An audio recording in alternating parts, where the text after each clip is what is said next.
বলছে ভালো তৃণমূল, খারাপ তৃণমূল। তাহলে বিজেপি কর্মীদের কি হবে?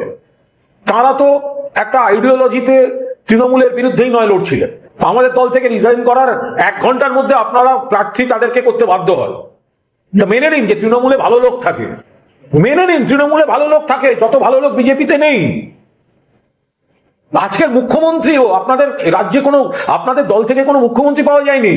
আপনাদের দলকে সরকারে আসতে গিয়ে তৃণমূলের অভিজ্ঞতা সম্পন্ন একজন প্রশাসনিক ভাবে প্রাক্তন মন্ত্রী, সাংসদ, তাকে মুখ্যমন্ত্রীর দায়িত্ব দিতে হয়েছে।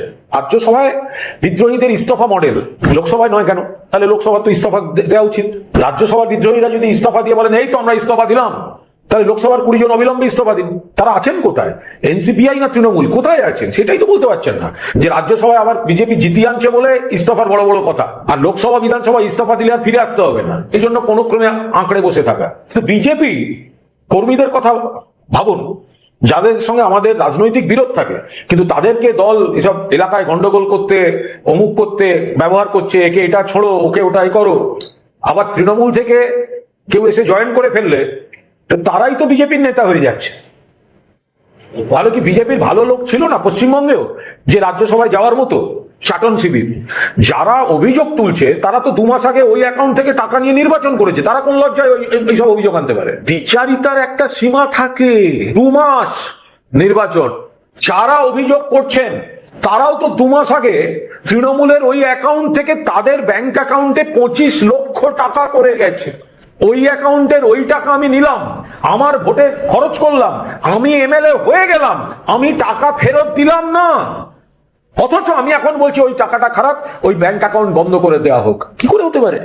দ্বিচারিতার তো একটা সীমা থাকবে। কত বড় অকৃতজ্ঞ বেঈমান হলে ওই টাকাটা হজম করে যে থালায় খায় সেই থালায় পটি করে। রাজ্যসভা 3 জন যাচ্ছেন 1 ঘন্টার মধ্যে, তাহলে বিজেপিটা কই?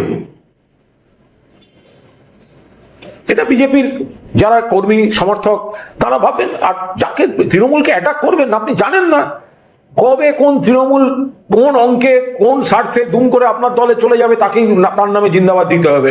আপনি ভাবতে পারছেন 2 দিন বাদে আপনি কোথায় একটা কোনো অনুষ্ঠান করছেন, সেখানে গিয়ে আপনাকে ইতিহাস পড়াবেন শুভেন্দু শেখর রায়। নিন খান।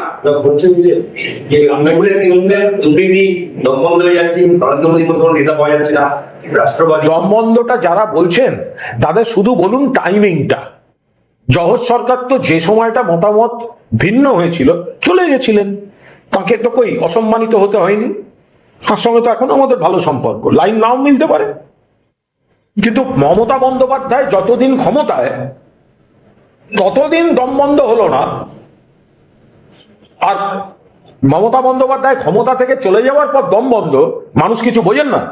আর মমতাদি থাকার সময় কত রকম ভাবে SMS পাঠিয়ে তাকে পটানো যেতে পারে, নরম করা যেতে পারে, আস্থা জানানো যেতে পারে, আমি আছি সেটা বোঝানো যেতে পারে। তখন হচ্ছে মমতা ব্যানার্জি জিন্দাবাদ, আর মমতা ব্যানার্জি ক্ষমতা থেকে চলে যাওয়ার পর দমবন্ধ। একসঙ্গে এতগুলো লোকের দমবন্ধ, আপনি ভাবতে পারছেন? করোনা তো একসঙ্গে এত লোক এত হয়নি, আক্রান্ত হয়নি। এই বিদ্রোহী তৃণমূলগুলো একসঙ্গে যা দমবন্ধ দেখাচ্ছে। আর রাজ্য সরকারের উচিত অবিলম্বে একটা শ্বাসকষ্টের স্পেশাল ওয়ার্ড কোনো হসপিটালে তৈরি করা।